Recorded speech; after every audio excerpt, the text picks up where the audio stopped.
Ayan, hi sa inyo mga taste buds. Ngayong araw na to, magluluto kami ng buttered garlic fish maya-maya. So ayan, medyo ang hirap bigkasin. Pero yun nulutuin natin, buttered garlic fish maya-maya. So ang gagawin natin, prito muna natin yung maya-maya. Ito mga taste buds, salang muna natin itong ating pan. So ayan, medyo mainit na rin yan. So maglagay na tayo ng mantika.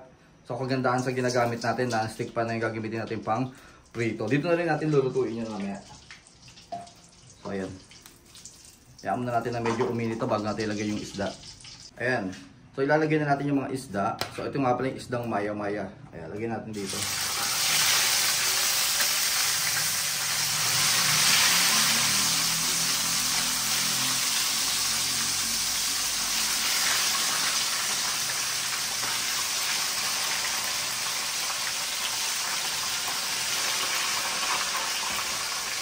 So hayaan muna natin ma-prito yan. So ito mga ka-taste bud, subukan nating balik na rin isa-isa. Dahan-dahan kasi baka alam mo medyo malambot kasi yung tawag dito ating maya-maya. O diba? Nananalsik pa yun.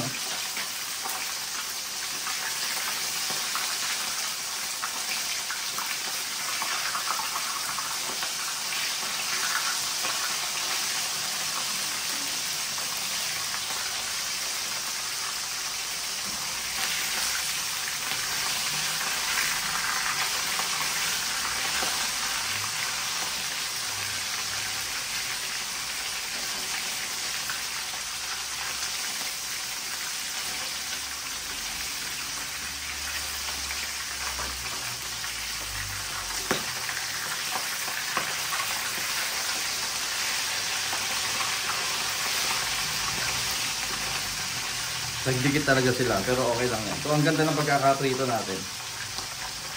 Ayan, so ito mga ka-taste buds, luto na yung ating first batch ng ating maya-maya. So yan, tignan nyo Oh, ang ganda ng pagkakaluto. Diba? So lagay natin dito yan.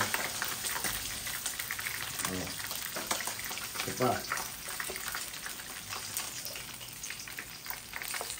Pero yung original nito, yung bangus talaga yung gagamitin nyo. Pero siyempre kung available yung isda, yun ang gamitin nyo. Okay, so ang ganda. So lagay na natin yung iba pa nating isda. Ayan, ito na ating second batch. Ayan.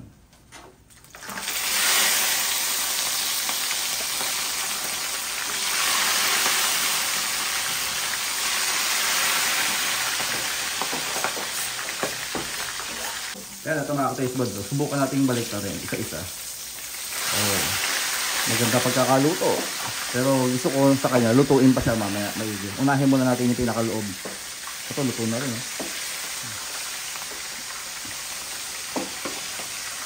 Ayan. Okay.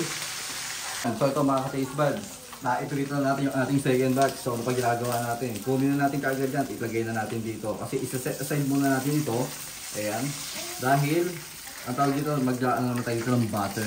Okay? So ayan. Set aside muna natin. Ang ganda ng mga isda natin. Astig. So syempre, papalitan natin itong mantika na to. And so ito mga ka-taste buds. So kung napapansin nyo, meron pang natira ditong bahagyang mantika. So sinadyan natin yan. Para pag nilagay natin yung butter, maganda yung pagkakaluto. Hindi masyadong masusunog yung butter natin. So lagay natin yung butter.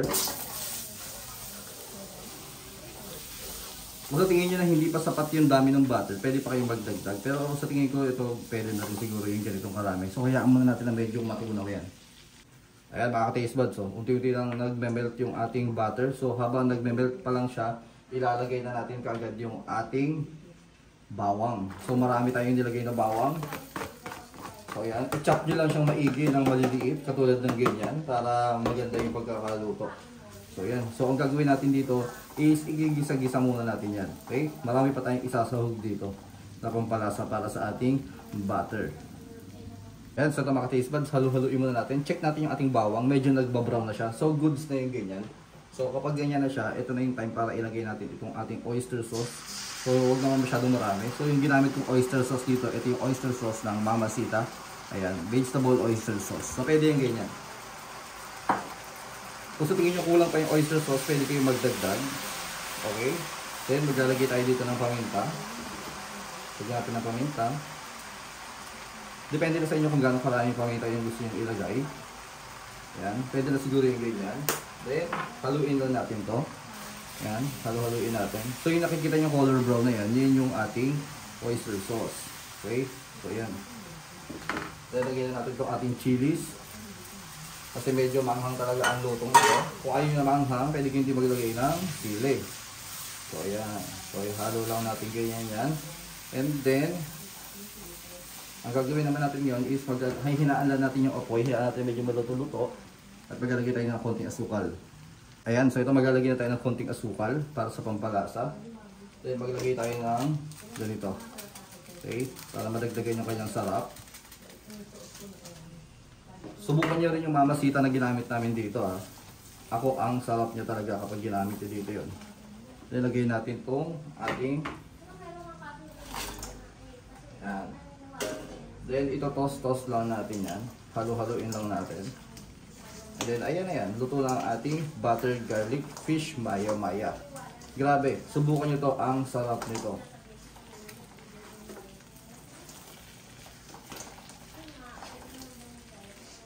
So ayan mga ka-taste buds, ready to serve na rin yan. Grabe, napakasarap ng luto to. Kaya subukan nyo rin yan.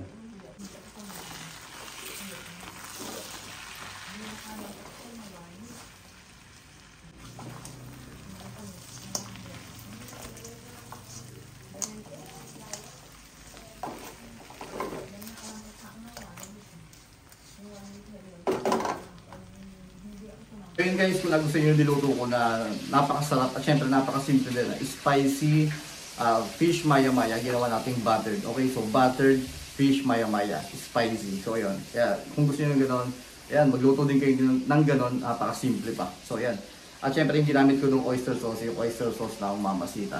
Kaya naman syempre, huwag sana kalimutan mag-like, share, and subscribe dito sa aming channel para mas marami pang mga lutuin dyan. Okay, so yan, subscribe na.